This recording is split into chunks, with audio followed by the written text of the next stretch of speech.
25년 동안 매일 아침 된장찌개를 끓였습니다. 그게 내 인생의 전부인 줄 알았죠. 그런데 남편이 이혼 서류를 던지며 말하더군요. 당신에겐 찌개 냄새밖에 안 나. 내 목에 걸려 있어야 할 목걸이를 한 18살 어린 여자와 함께 말이죠. 나는 그날 어머니가 물려주신 낡은 보자기 몇 장만 들고 집을 나왔습니다.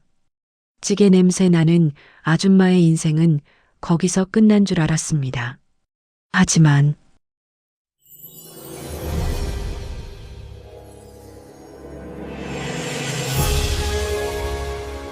구독, 좋아요, 알림 설정은 무료이니 꼭 한 번씩 눌러주세요. 지금 어디서 듣고 계신지 댓글 남겨주시면 그곳으로 여러분을 위한 모든 행운과 행복이 깃들 겁니다. 자, 이제부터 오늘의 사연 시작합니다. 25년이라는 시간이 한순간에 무너지는 소리를 들었습니다. 그것은 이혼 서류가 대리석 식탁 위로 던져지는 소리였습니다. 저는 그 순간 손에 들고 있던 국자를 천천히 내려놓았습니다. 된장찌개가 보글보글 끓고 있었고 남편이 좋아하는 두부를 막 넣으려던 참이었습니다. 여보, 이게 무슨... 임지영 씨, 이제 그만 끝냅시다. 남편 태성의 목소리는 차가웠습니다. 회사에서 계약서에 도장 찍을 때처럼 무심하고 건조했습니다. 저는 앞치마를 벗지도 못한 채 그 서류를 내려다봤습니다. 25년을 함께 살았는데 이렇게 한순간에 25년이요? 그래서 뭐가 남았습니까? 태성은 저를 쳐다보지도 않은 채 넥타이를 풀었습니다. 당신한테선 찌개 냄새밖에 안 나요. 김치 냄새, 된장 냄새. 그의 말은 칼날처럼 날카로웠습니다. 회사 사람들 모임에 데리고 나가면 부끄럽다는 거 모르십니까? 저는 아무 말도 할 수 없었습니다. 손가락 끝이 차갑게 식어가는 것을 느꼈습니다. 저는 당신을 위해 집안일을... 그게 뭐가 대단한 겁니까? 누구나 하는 거 아닙니까? 태성은 비웃듯 코웃음을 쳤습니다. 이제 저한테는 제대로 된 파트너가 필요해요. 영어도 하고 사교계에서도 통하는 사람이요. 그때 거실 쪽에서 여자의 웃음소리가 들렸습니다. 제가 직접 수놓아 만든 방석 위에 젊은 여자가 앉아 있었습니다. 사장님, 너무 오래 걸리시는 거 아니에요?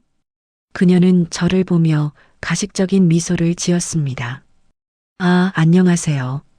저는 이민아라고 해요. 32살이라고 했습니다. 저보다 18살이나 어렸습니다. 사장님이랑 다음 달에 결혼하기로 했어요. 미나는 저를 위아래로 훑어보며 말했습니다. 아줌마는 여기 계속 살 순 없잖아요. 이해하시죠? 저는 그녀의 목에 걸린 목걸이를 봤습니다. 제가 태성의 첫 승진 축하 선물로 받았던 그 목걸이였습니다. 이거 예쁘죠? 사장님이 저한테 준 거예요. 가슴이 무너져 내렸습니다. 하지만 저는 울지 않았습니다. 대신 천천히 고개를 들어 태성을 바라봤습니다. 좋습니다. 서류에 서명하겠습니다. 현명한 판단이십니다. 태성은 만년필을 건네며 말했습니다.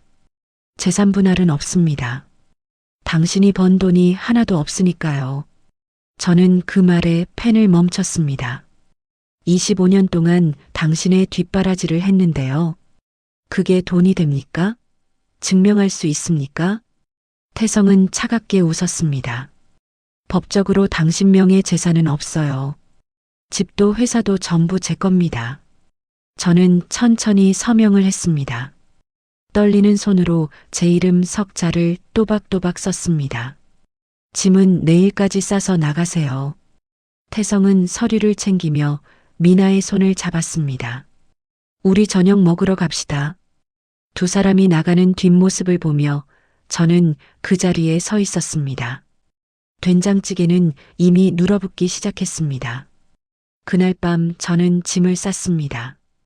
25년의 세월이 담긴 이 집에서 제가 가져갈 수 있는 것은 많지 않았습니다. 옷가지 몇 벌과 어머니의 유품이 전부였습니다. 서랍 깊숙한 곳에서 낡은 보자기 몇 장을 꺼냈습니다. 어머니께서 돌아가시기 전에 물려주신 것들이었습니다. 지영아, 이건 우리 할머니께서 할머니 어머니한테 받으신 거란다. 어머니의 목소리가 귓가에 들리는 것 같았습니다. 보자기는 그냥 천조각이 아니야. 정성이고 마음이란다. 저는 그 보자기로 짐을 하나하나 쌌습니다. 책은 책대로, 옷은 옷대로, 그릇은 그릇대로. 어머니께서 가르쳐 주신 대로 모서리를 접고 매듭을 지었습니다. 신기하게도 마음이 조금씩 가라앉았습니다. 매듭을 지을 때마다 복잡했던 생각들이 정리되는 느낌이었습니다. 다음 날 아침 저는 집을 나섰습니다. 태성은 출근했는지 보이지 않았고 미나는 안방에서 자고 있었습니다. 현관문을 나서며 마지막으로 집안을 둘러봤습니다. 제가 손수 바느질한 커튼, 정성껏 닦아온 마룻바닥 하나하나 골라 심은 화분들. 안녕히 계세요. 저는 작게 인사를 하고 문을 닫았습니다. 갈 곳이 마땅치 않았습니다. 친구도 없었고 친척도 연락이 끊긴 지 오래였습니다. 태성과 결혼하면서 모든 관계를 정리했기 때문입니다. 저는 옛날 어머니와 살던 동네로 갔습니다. 그곳은 재개발을 면한 오래된 시장 골목이었습니다. 좁은 골목길 사이로 한옥 건물 하나가 남아 있었습니다. 이 집 주인 찾습니다라는 팻말이 붙어 있었습니다. 저는 부동산에 연락을 했습니다. 월세 30만 원에 드릴게요. 아무도 안 들어오려고 해서요. 낡고 좁은 방이었지만 저에게는 충분했습니다. 짐을 풀고 나니 해가 저물고 있었습니다. 배는 고팠지만 돈을 아껴야 했습니다. 통장에 남은 돈은 200만 원이 전부였습니다. 저는 보자기를 펼쳐놓고 한참을 바라봤습니다. 색색의 비단 조각들이 정교하게 이어져 있었습니다. 어머니는 이것으로 무엇이든 쌌습니다. 도시락도 선물도 이불도. 보자기는 담는 사람의 마음이 담기는 거란다. 어머니의 말씀이 떠올랐습니다. 저는 그날 밤 잠을 이루지 못했습니다. 앞으로 어떻게 살아야 할지 막막했습니다. 하지만 한 가지는 확실했습니다. 저는 다시는 누군가의 그림자로 살지 않을 거라는 것. 이제는 저 자신의 빛을 찾아야 할 때였습니다. 1년이 흘렀습니다. 그 시간 동안 많은 것이 변했습니다. 저는 시장 골목의 작은 한옥방에서 하루하루를 버텨냈습니다. 처음 몇 달은 정말 힘들었습니다. 시장 식당에서 설거지 일을 하며 근근히 생활했습니다. 손은 거칠어졌고 허리는 자주 아팠습니다. 하지만 저는 포기하지 않았습니다. 일을 마치고 돌아오면 보자기를 꺼내 연습했습니다. 어머니께서 가르쳐 주셨던 매듭법을 하나씩 되살렸습니다. 생쪽 매듭, 국화 매듭, 나비 매듭. 손끝에서 되살아나는 기억들이 있었습니다. 지영아, 매듭은 급하게 지으면 안 된다. 천천히 정성껏. 어머니의 목소리가 들리는 것 같았습니다. 어느 날 시장 아주머니 한 분이 부탁을 하셨습니다. 지영 씨, 이거 좀 예쁘게 싸줄 수 있어요? 딸의 환갑 선물이라며 한복을 내미셨습니다. 저는 집에 있던 보자기를 가져와 정성껏 쌌습니다. 색동저고리의 색깔을 살려서 보자기를 선택했고 매듭은 장수를 기원하는 의미의 생쪽 매듭으로 지었습니다. 어머, 이게 뭐예요? 명품 포장보다 훨씬 고급스러운데요? 아주머니는 감탄하며 다른 상인들을 불렀습니다. 여기 좀 보세요. 이거 진짜 예술품이네. 그날부터 소문이 퍼지기 시작했습니다. 시장 상인들이 하나둘 찾아왔습니다. 선물 포장을 부탁하는 사람들이 늘어났습니다. 저는 작은 수익을 올리기 시작했습니다. 한편 태성의 삶도 변하고 있었습니다. 그는 미나와 성대한 결혼식을 올렸습니다. 특급 호텔에서 500명의 하객을 초대한 화려한 결혼식이었습니다. 신문 사회면에도 실렸다고 했습니다. 중견 건설사 박태성 회장, 32세 연하와 재혼. 저는 그 기사를 우연히 봤습니다. 시장 구멍가게 앞에 놓인 신문에서였습니다. 가슴이 아팠지만 오래가지 않았습니다. 이미 그 사람은 제 삶의 일부가 아니었으니까요. 태성은 미나와의 신혼생활에 취해 있었습니다. 회사 일도 미나에게 맡기기 시작했습니다. 여보, 당신이 현대적 감각이 있으니까 인테리어 사업부를 맡아봐요. 미나는 기다렸다는 듯이 회사에 개입했습니다. 하지만 그녀에게는 경영 능력이 없었습니다. 비싼 수입 자재만 고집하며 공사비를 올렸고 검증되지 않은 협력업체와 계약을 맺었습니다. 태성은 미나의 판단을 믿었습니다. 아니, 믿는 척했습니다. 젊고 아름다운 아내에게 휘둘리는 것이 싫어서 애써 눈 감았습니다. 그러던 어느 날이었습니다. 태성은 골프장에서 지인을 만났습니다. 야, 박 회장. 자네 전처 요즘 뭐하고 지내나? 글쎄요, 관심 없습니다. 태성은 무심하게 대답했습니다. 아, 그래. 근데 말이야, 우리 집사람이 그러는데 시장 골목에서 보따리 장사한다던데? 뭐라고요? 태성의 표정이 굳었습니다. 그것도 쪽방에서 산다며? 딱 하더라, 참. 지인은 동정 어린 표정을 지었습니다. 25년을 함께 살았는데 그렇게까지 내몰 필요가 있었나? 태성은 불쾌한 표정을 지었습니다. 제가 뭘 내몰았습니까? 스스로 무능해서 그런 거죠. 하지만 속으로는 찜찜했습니다. 혹시라도 자신의 평판에 먹칠이 되진 않을까 걱정됐습니다. 집에 돌아온 태성은 미나에게 말했습니다. 여보, 우리 다음 주말에 시장 쪽 한번 가볼까요? 시장요? 왜요? 거긴 냄새나고 지저분한데. 미나는 코를 찌푸렸습니다. 그냥 궁금해서요. 제 전처가 거기서 뭐라고 지낸다는데. 아, 그 아줌마요?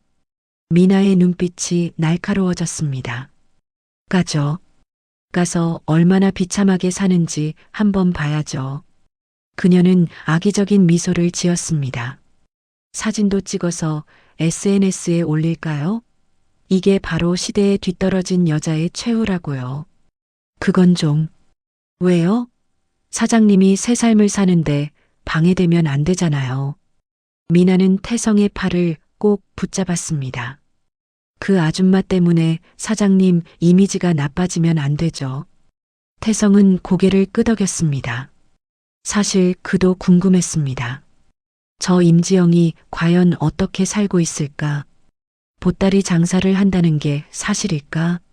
만약 정말로 비참하게 산다면 자신의 선택이 옳았다는 걸 확인하고 싶었습니다. 좋아요. 가서 확실히 정리하고 옵시다. 태성은 결정을 내렸습니다. 다음 주 토요일 두 사람은 시장 골목으로 향했습니다. 미나는 일부러 화려한 옷을 입었습니다. 명품 가방을 들고 하이힐을 신었습니다. 이 정도면 그 아줌마 기죽이기 충분하죠? 그녀는 거울을 보며 만족스러워했습니다. 태성도 고급 정장을 차려입었습니다. 성공한 재벌의 모습을 과시하고 싶었습니다. 차는 시장 입구에 세웠습니다. 좁은 골목길로는 들어갈 수 없었기 때문입니다. 여기 정말 냄새 나네요. 미나는 코를 막으며 인상을 찌푸렸습니다. 저 아줌마가 이런 데서 산다고요? 완전 인생 망한 거네. 두 사람은 골목 안쪽으로 들어갔습니다. 사람들에게 물어물어 한옥 건물을 찾았습니다. 저기 있는 것 같은데요? 미나가 낡은 한옥 건물을 가리켰습니다. 와, 진짜 여기서 살아요? 이거 완전 폐가 아니에요? 그녀는 스마트폰을 꺼내 사진을 찍기 시작했습니다. 이거 SNS에 올리면 대박이겠다. 태성도 건물을 바라보며 비웃음을 지었습니다. 역시 그렇게 될 줄 알았어요. 하지만 뭔가 이상했습니다. 건물 앞에 사람들이 줄을 서 있었습니다. 그것도 평범한 사람들이 아니었습니다. 깔끔한 정장을 입은 외국인들도 보였고 고급 승용차들이 골목 입구에 여러 대 서 있었습니다. 저 사람들은 뭐죠? 태성이 의아해하며 물었습니다. 글쎄요, 구경꾼들 아닐까요? 미나는 무심하게 대답했습니다. 두 사람이 건물 입구에 다가갔을 때였습니다. 한 외국인 남자가 정중하게 말을 걸어왔습니다. 실례지만 예약하셨습니까? 예약이요? 태성은 어리둥절했습니다. 네, 지영 선생님의 작업실은 예약제로 운영됩니다. 작업실이요? 태성의 눈이 커졌습니다. 네, 여기는 한국 전통 보자기 아트의 세계적인 스튜디오입니다. 외국인은 명함을 건넸습니다. 저는 프랑스 루브르 박물관 큐레이터입니다. 태성과 미나는 그 순간 할 말을 잃었습니다. 태성은 명함을 멍하니 바라봤습니다. 루브르 박물관이라는 글자가 선명하게 적혀 있었습니다. 혹시 임지영이라고 하는 사람이 정말 여기 있습니까? 태성의 목소리가 떨렸습니다. 네, 지영 선생님께서 이 스튜디오의 대표 아티스트이십니다. 큐레이터는 정중하게 대답했습니다. 저희는 다음 달 파리 전시회를 위해 선생님의 작품을 의뢰하러 왔습니다. 미나가 끼어들었습니다. 잠깐만요. 그게 무슨 말이에요? 저 여자가 아티스트라고요? 저 여자라니요? 큐레이터의 표정이 굳었습니다. 지영 선생님을 모욕하시는 겁니까? 아니. 미나는 당황하며 뒤로 물러섰습니다. 그때 한옥 건물의 문이 열렸습니다. 저는 천천히 밖으로 나왔습니다. 1년 전과는 완전히 다른 모습이었습니다. 한복을 입고 있었지만 세련되게 재해석된 디자인이었습니다. 머리는 단정하게 올렸고 화장은 최소한으로만 했습니다. 하지만 그 어느 때보다 당당해 보였습니다. 어서 오세요, 박 회장님. 저는 차분하게 인사를 건넸습니다. 지영 씨. 태성은 말을 잇지 못했습니다. 제 앞에 선 그는 이상하게도 작아 보였습니다. 무슨 일로 오셨습니까? 제 목소리는 평온했습니다. 더 이상 그 앞에서 떨리지 않았습니다. 그게 당신이 여기서 뭐라고 지낸다길래. 태성은 횡설수설했습니다. 보시다시피 일을 하고 있습니다. 저는 스튜디오 안쪽을 가리켰습니다.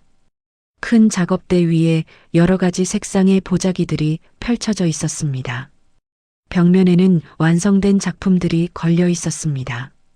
단순한 보자기가 아니었습니다. 입체적으로 구성된 설치 미술 작품들이었습니다.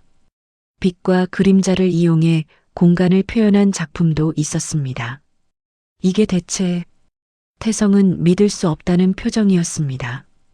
보자기 아트입니다. 저는 담담하게 설명했습니다. 한국 전통 보자기 기법을 현대 미술과 접목시킨 작업이죠. 미나가 비웃음을 터뜨렸습니다. 보자기요? 그거 시장 아줌마들이나 쓰는 거 아니에요? 저는 그녀를 조용히 바라봤습니다. 맞습니다. 시장 아줌마들도 쓰시죠. 그럼 이게 뭐가 대단하다는 거예요?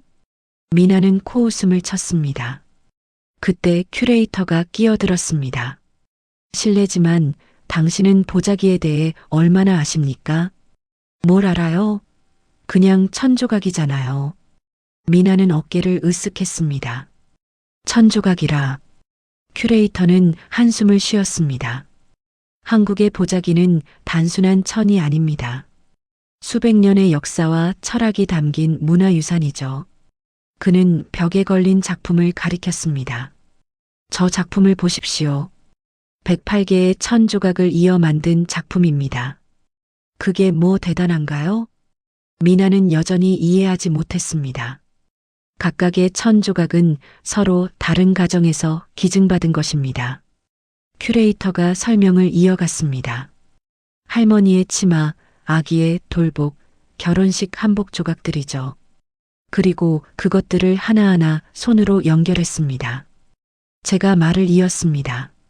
108번뇌를 의미하는 108개의 천 조각을 통해 인생의 고통과 치유를 표현한 작품입니다.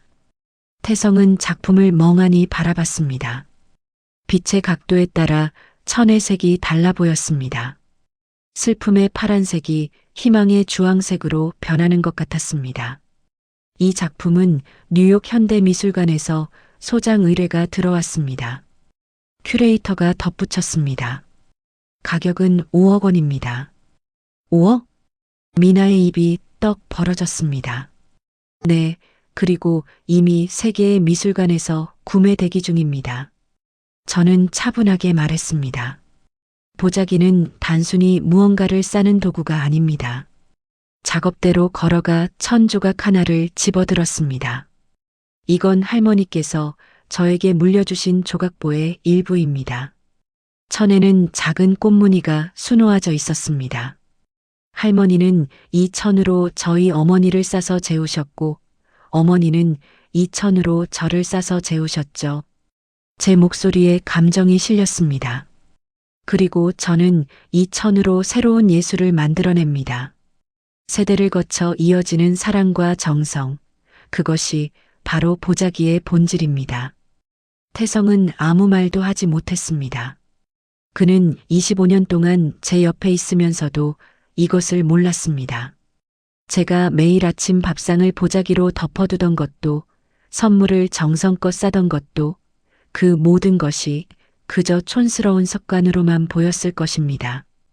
저는 1년 전 이곳에 왔을 때 아무것도 없었습니다.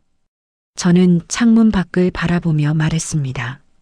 하지만 어머니께서 물려주신 보자기만은 있었죠. 처음엔 시장 상인분들의 선물 포장을 도와드렸습니다. 그러다 한 분이 SNS에 사진을 올리셨고 그게 외국인 디자이너의 눈에 띄었습니다. 저는 벽에 걸린 액자를 가리켰습니다. 그것은 유명 패션 브랜드의 한정판 가방 포장 사진이었습니다. 이 브랜드에서 저를 찾아왔습니다. 저는 액자 속 사진을 바라보며 말했습니다. 아시아 시장 한정판 제품의 포장 디자인을 의뢰받았죠. 그게 성공하면서 다른 럭셔리 브랜드들도 연락이 오기 시작했습니다. 태성의 얼굴이 창백해졌습니다. 6개월 전에는 이탈리아 밀라노 패션 위크에 초대받았습니다. 저는 차분하게 이야기를 이어갔습니다. 제 보자기 아트가 런웨이 배경으로 사용됐고 그 후 유럽 전역에서 전시 요청이 들어왔습니다. 미나는 입을 다물지 못했습니다. 그럴 리가 없어요. 당신은 그냥 집안일만 하던. 맞습니다. 집안일만 했죠. 저는 그녀를 똑바로 바라봤습니다. 하지만 그 집안일 속에 제 어머니와 할머니, 그 위 세대부터 이어져 온 예술이 있었습니다. 단지 아무도 그것을 예술이라고 불러주지 않았을 뿐이죠. 저는 작업대 위에 천을 어루만졌습니다. 보자기를 싸는 방법에도 철학이 있습니다. 모서리를 접을 때는 상대방의 마음을 헤아려야 하고 매듭을 지을 때는 풀기 쉽게 배려해야 합니다. 담는 물건의 형태와 무게를 고려해서 천의 재질을 선택하고 받는 사람의 기분을 생각해서 색을 정합니다. 태성은 그제야 깨달았습니다. 제가 25년 동안 그를 위해 준비했던 모든 것들이 떠올랐습니다. 그의 기분에 맞춰 식탁보를 바꿨던 것, 계절마다 다른 색의 방석 커버를 만들었던 것, 중요한 미팅 전날이면 그의 넥타이를 정성껏 골라뒀던 것. 그 모든 것이 단순한 집안일이 아니라 하나의 예술 작품이었다는 것을요. 박 회장님, 저는 그를 불렀습니다. 1년 전 당신은 제게서 찌개 냄새만 난다고 하셨죠. 태성은 고개를 들지 못했습니다. 맞습니다. 저는 평생 당신을 위해 찌개를 끓이고 밥을 짓고 빨래를 했습니다. 하지만 그 시간 동안 저는 제 손끝에 담긴 재능을 잊지 않았습니다. 저는 미나를 향해 말했습니다. 당신은 저를 시장 아줌마라고 했죠. 맞습니다. 저는 시장 아줌마들과 함께 일합니다. 저는 창밖을 가리켰습니다. 시장 상인 몇 분이 스튜디오 앞을 지나가고 있었습니다. 저분들이 바로 제 스승이십니다. 채소를 다듬는 손길에서 조형미를 배웠고 생선을 포장하는 기술에서 구조를 익혔습니다. 명품 브랜드의 디자이너보다 저분들의 손길이 훨씬 더 섬세하고 정확합니다. 큐레이터가 고개를 끄덕였습니다. 맞습니다. 저는 세계 각국의 예술가들을 만나봤지만 지영 선생님만큼 진정성 있는 작가는 드뭅니다. 선생님의 작품에는 삶이 담겨 있습니다. 그는 벽에 걸린 또 다른 작품을 가리켰습니다. 이 작품은 귀환이라는 제목입니다. 작품은 어두운 색의 천에서 시작해 점점 밝은 색으로 변해가는 구조였습니다. 선생님께서 이혼 후 이곳에 오신 첫날의 심정을 표현한 작품입니다. 큐레이터의 설명이 이어졌습니다.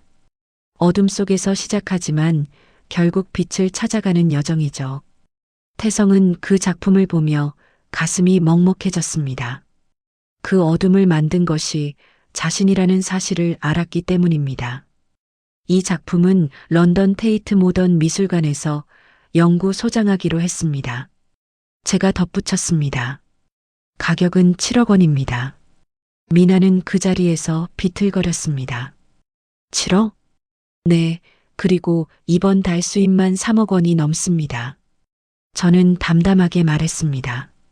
해외 전시 의뢰, 브랜드 협업, 개인 작품 판매까지 합치면요. 태성은 충격을 받은 표정이었습니다. 자신의 건설 회사가 한 달에 버는 순수익보다 많은 금액이었습니다. 그럼 당신은? 네, 이제 경제적으로 전혀 어려움이 없습니다. 저는 그의 말을 가로막았습니다. 오히려 1년 전보다 훨씬 더 풍요로운 삶을 살고 있죠. 하지만 돈이 중요한 게 아닙니다. 저는 작업실을 둘러보며 말했습니다. 제가 진짜 찾은 건 제 자신의 가치입니다. 25년 동안 누군가의 아내로만 살면서 잊고 있었던 저 자신을요. 태성은 더 이상 할 말이 없었습니다. 그는 자신이 버린 여자가 이렇게 빛나는 존재가 될 줄 몰랐습니다. 박 회장님, 그리고 이민아 씨. 저는 두 사람을 차례로 바라봤습니다. 오늘 이렇게 찾아와 주셔서 감사합니다.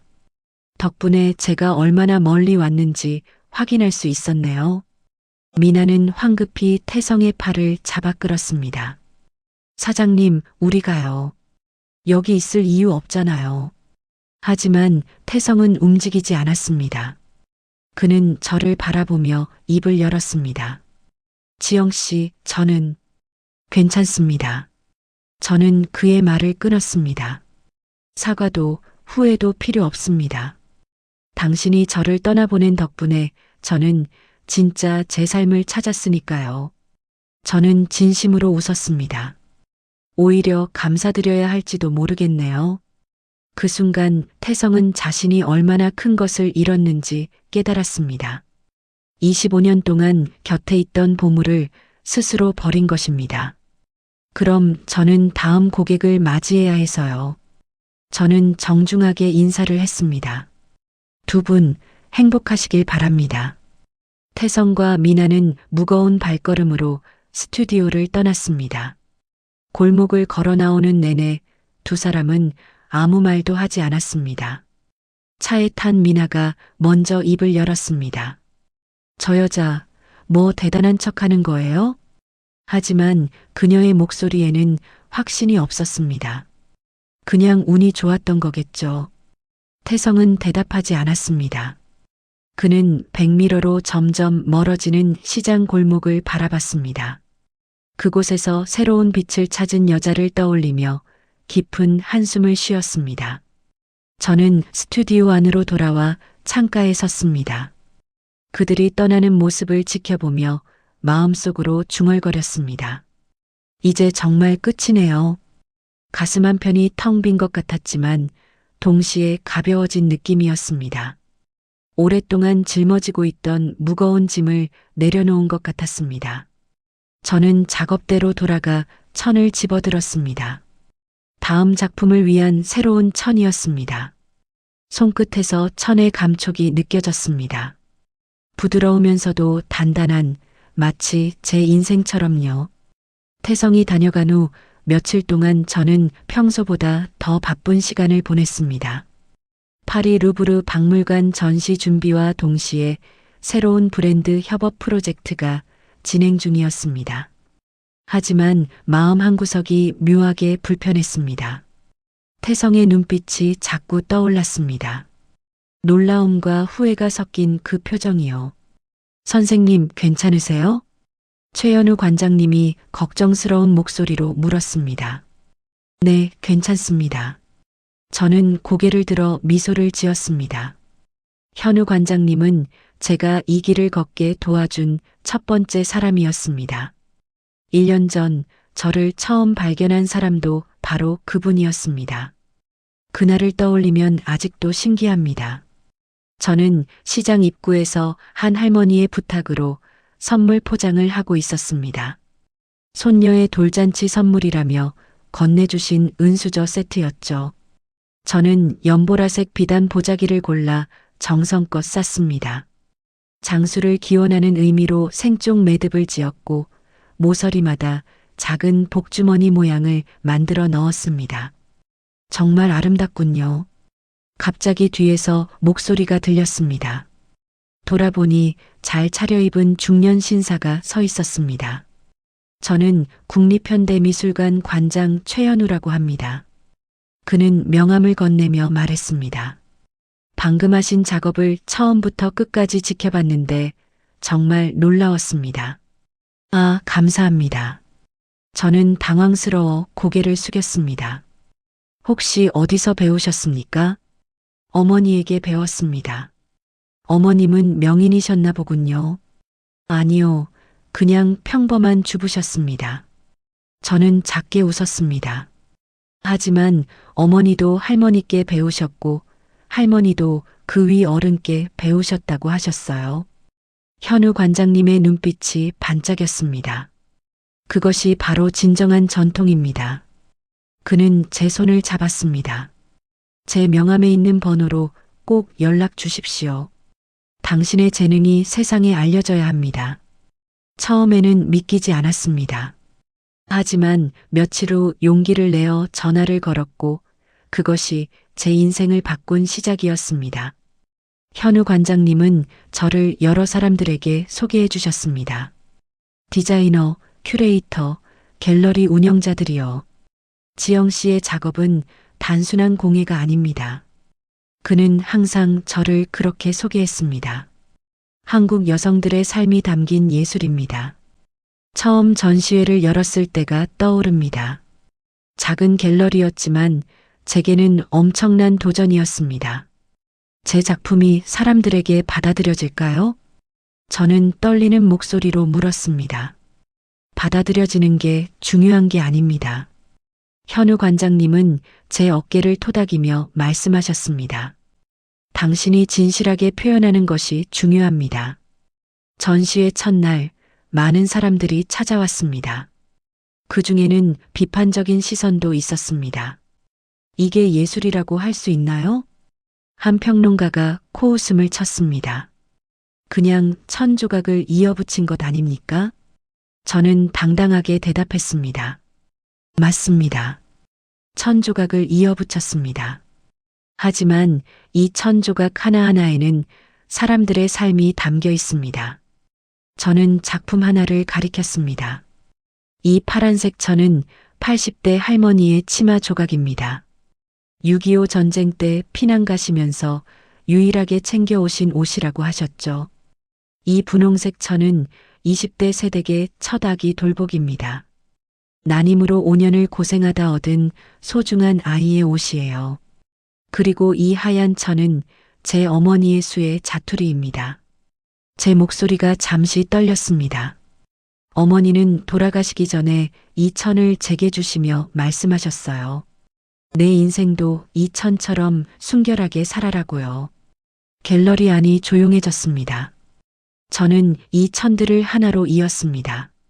서로 다른 시대, 다른 아픔, 다른 기쁨을 가진 천들이 하나의 작품이 되었습니다. 이것이 바로 우리 삶 아닙니까? 모두 다른 사연을 가지고 살아가지만 결국 하나로 연결되어 있는 거요. 그날 이후 저는 더 이상 평론가들의 말에 흔들리지 않았습니다. 작품은 하나둘씩 팔려나갔고 해외에서도 관심을 보이기 시작했습니다.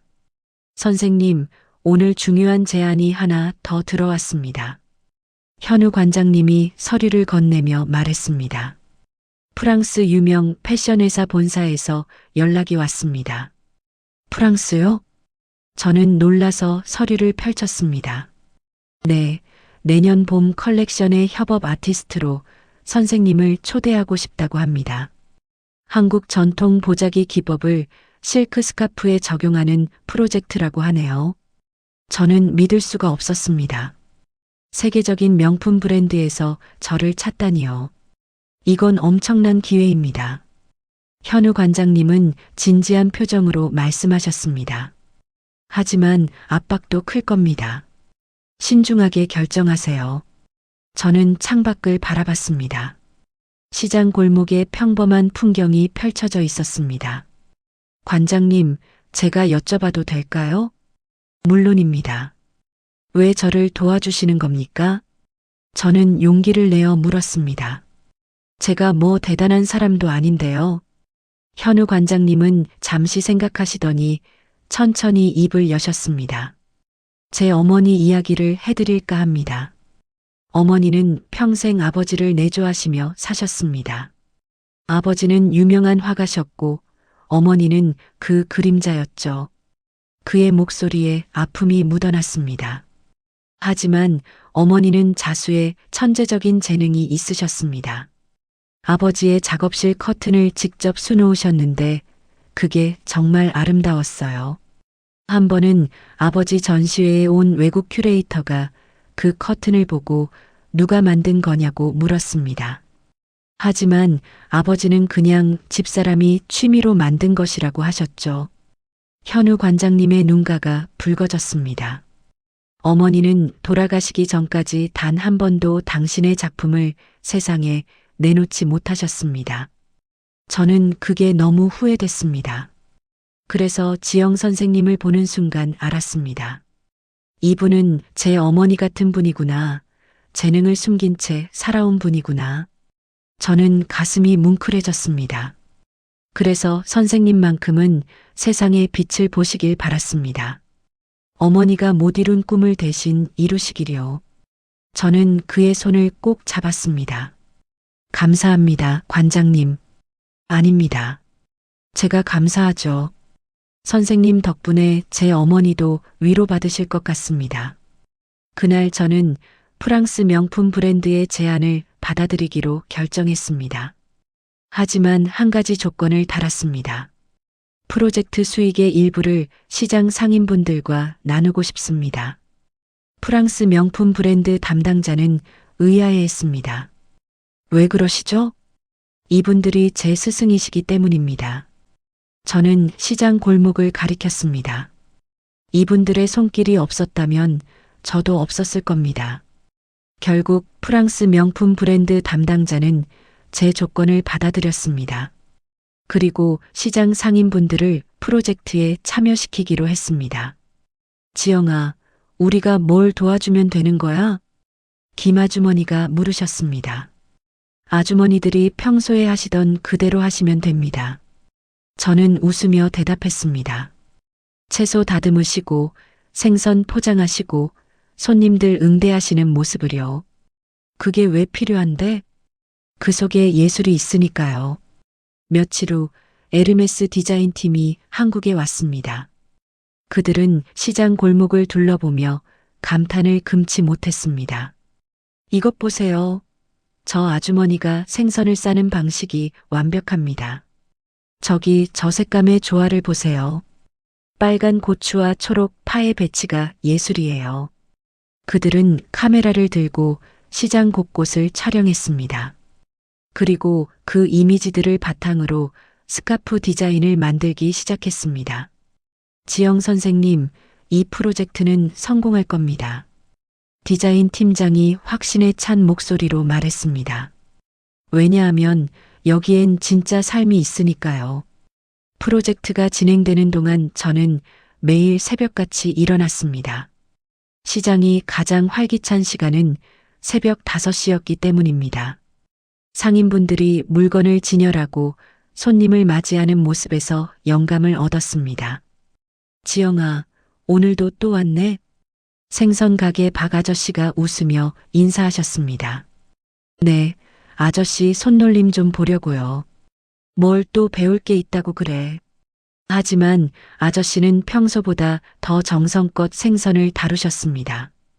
칼질 하나하나에 리듬이 있었고 생선을 포장하는 손길에는 예술이 담겨 있었습니다. 아저씨, 이 방법 좀 가르쳐 주세요.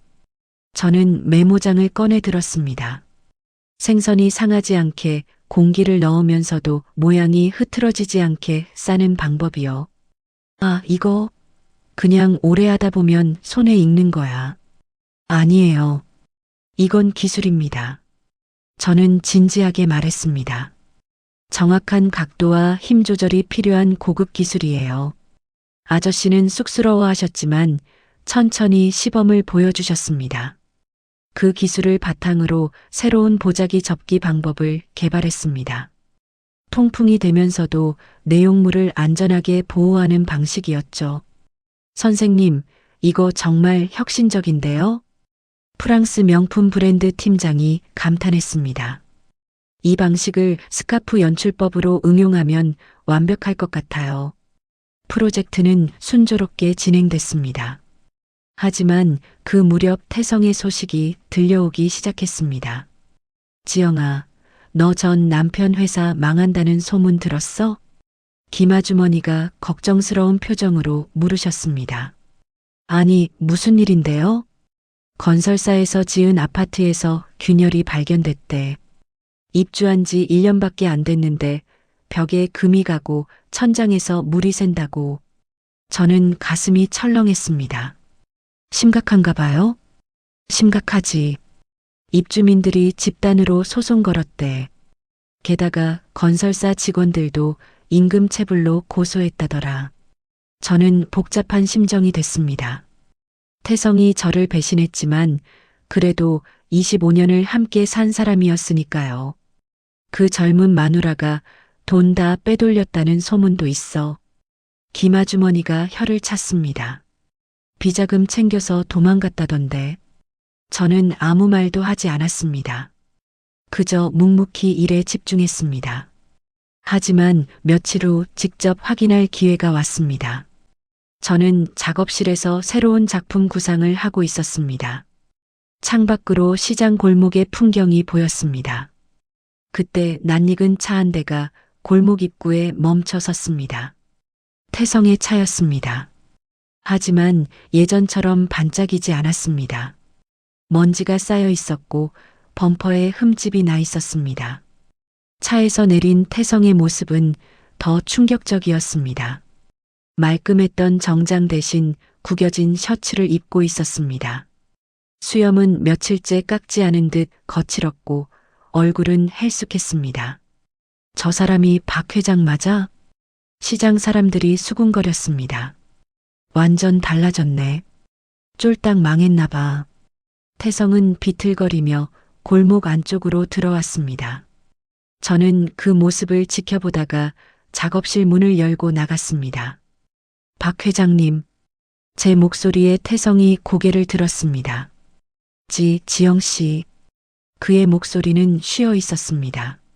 무슨 일이십니까?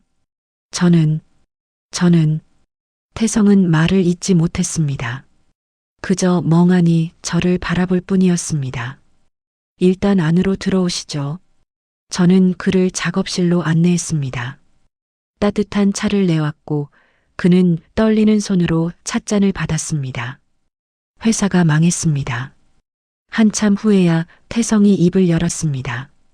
아파트 부실 시공으로 소송에 휘말렸고 입주민들에게 보상해주다가 자금이 바닥났어요. 협력업체들도 다 고소를 걸었고요. 그의 목소리에 절망이 묻어났습니다. 미나는 제가 비자금으로 모아둔 돈을 다 가지고 떠났습니다. 이혼 서류를 던지고 외국으로 도망갔어요. 저는 조용히 듣고만 있었습니다. 집도 압류됐고 차도 곧 압류될 겁니다.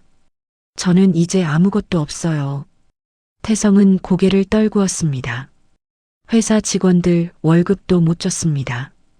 20년 넘게 함께 일한 사람들인데 그는 눈물을 흘리기 시작했습니다. 제가 너무 교만했습니다. 제 능력을 과신했어요. 미나가 계약한 업체들이 부실한 줄 알면서도 눈 감았습니다. 비용을 아끼려고 자재 등급을 낮췄고요. 저는 찻잔을 내려놓았습니다. 왜 저를 찾아오신 겁니까? 모르겠습니다. 태성은 솔직하게 대답했습니다. 갈 곳이 없었어요. 친구들도 다 떠나갔고 가족들도 연락을 끊었습니다. 그런데 문득 당신 생각이 났어요. 그는 저를 바라봤습니다. 25년 동안 당신은 제 곁에서 한 번도 떠나지 않았잖아요. 제가 힘들 때마다 묵묵히 옆에 있어줬고요. 하지만 저는 그 소중함을 몰랐습니다. 저는 한숨을 쉬었습니다. 박 회장님, 저는 이미 그 시간을 끝냈습니다. 알아요. 제가 얼마나 큰 실수를 했는지 알아요. 태성은 고개를 숙였습니다. 용서를 구하러 온 게 아닙니다. 그럴 자격도 없죠. 그냥 한 번만 보고 싶었어요. 제가 버린 것이 얼마나 소중했는지 확인하고 싶었습니다. 저는 창밖을 바라봤습니다. 해가 서쪽으로 기울어 가고 있었습니다. 박 회장님께서 저를 떠나보내지 않으셨다면 저는 여전히 그림자로 살았을 겁니다. 제가 천천히 말했습니다. 제 재능을 발견하지 못했을 거고 세상에 나올 용기도 없었을 거예요. 그러니까 어떤 면에서는 감사해야 할 일입니다. 태성은 놀란 표정으로 저를 바라봤습니다. 당신이 저를 버린 덕분에 저는 저 자신을 찾았어요. 그게 진심입니까? 네, 진심입니다. 저는 고개를 끄덕였습니다.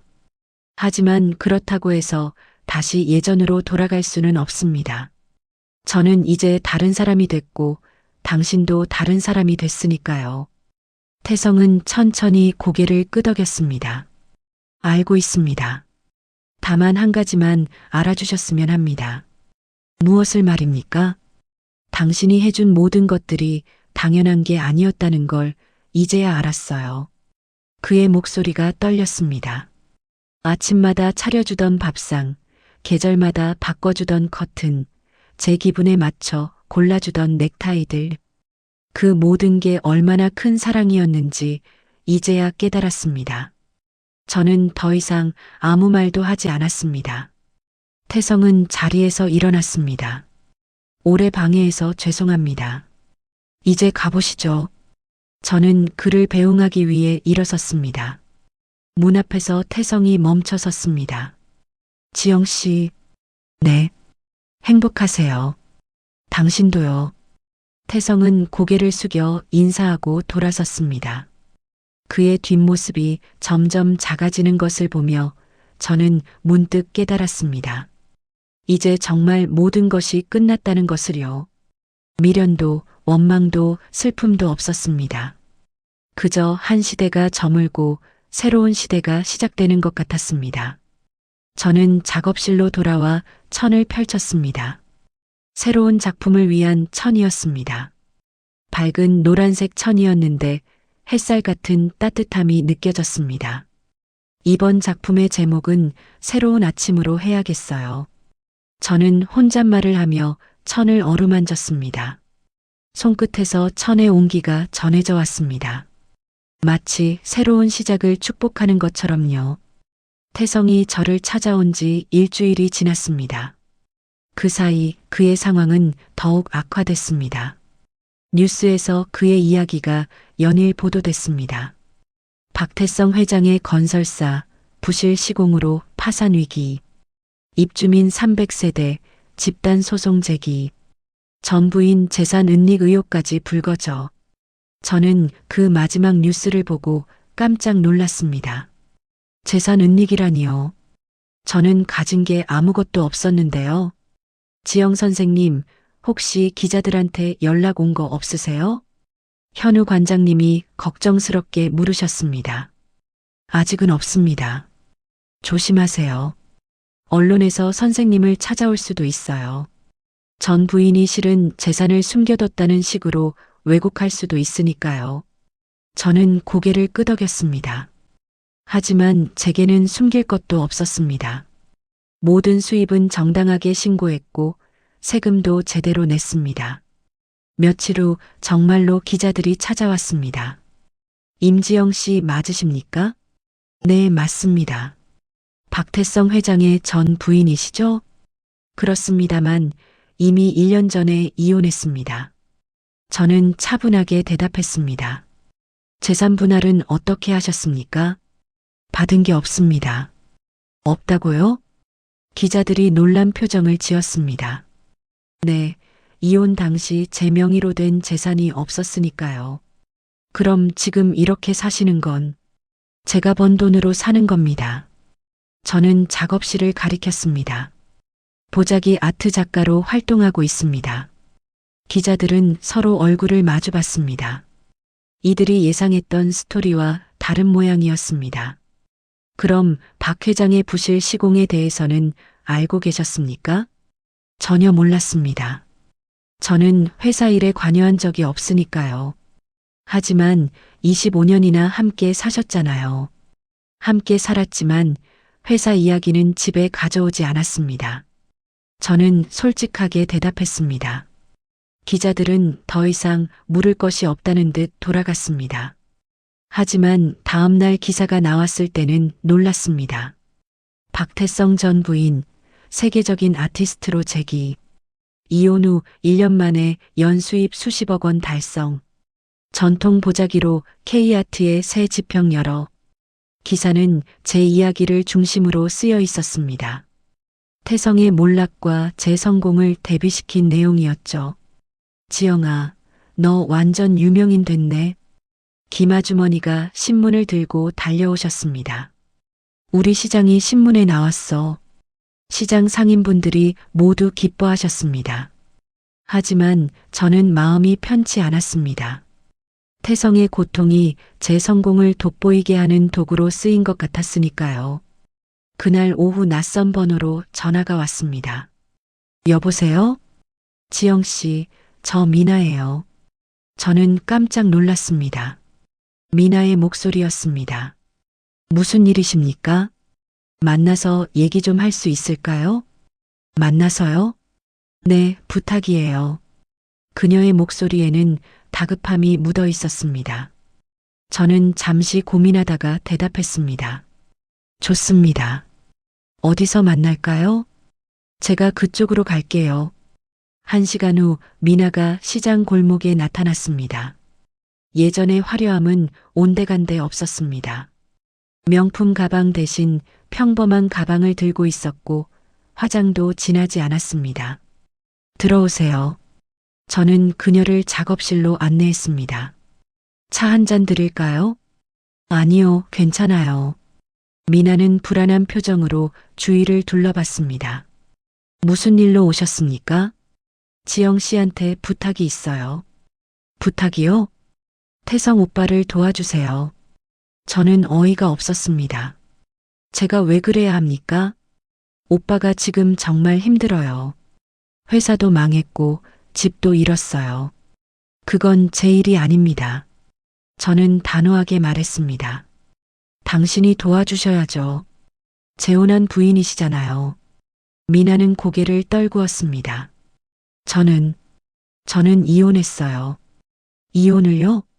네, 오빠한테 돈이 없으니까 더 이상 의미가 없었어요. 그녀는 솔직하게 말했습니다. 저는 처음부터 돈 때문에 결혼한 거였어요. 사랑 같은 건 없었죠. 저는 할 말을 잃었습니다. 하지만 지금 생각해 보니 제가 너무 어리석었어요. 미나의 눈에 눈물이 고였습니다.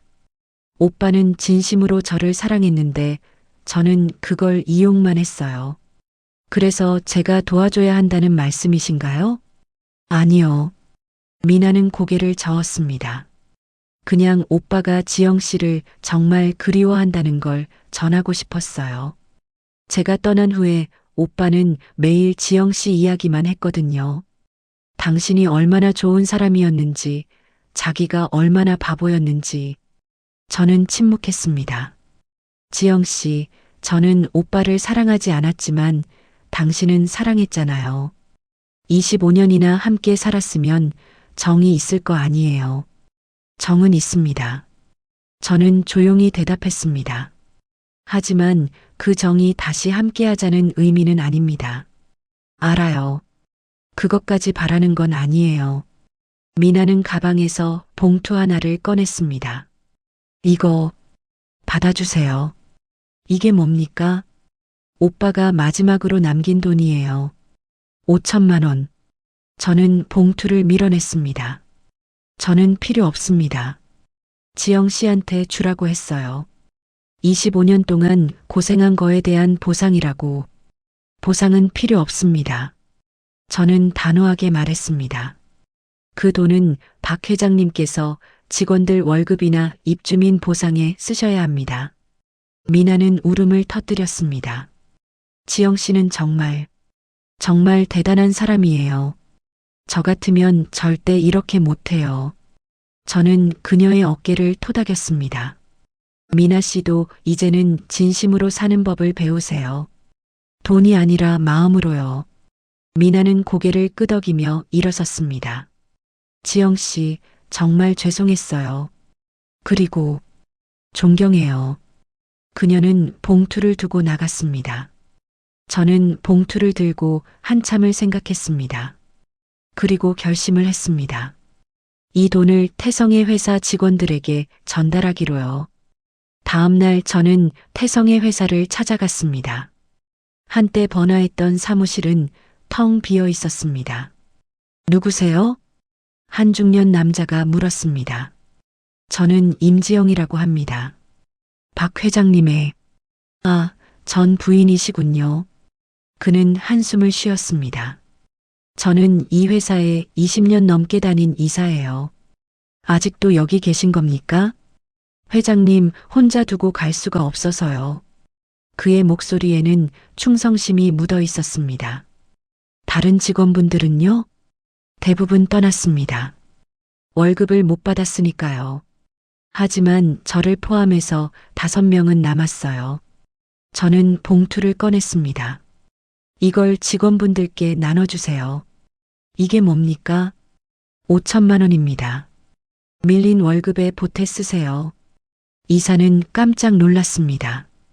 이걸 왜 저희한테? 박 회장님이 주신 건데 저는 필요 없어서요. 부인께서 이렇게까지 하실 필요가. 전 부인입니다. 저는 정정했습니다. 그리고 이건 제 마음입니다. 25년을 함께 일하신 분들이잖아요. 이사는 눈물을 글썽이며 고개를 숙였습니다. 정말 감사합니다. 회장님은 어디 계십니까? 사무실 안에 계십니다.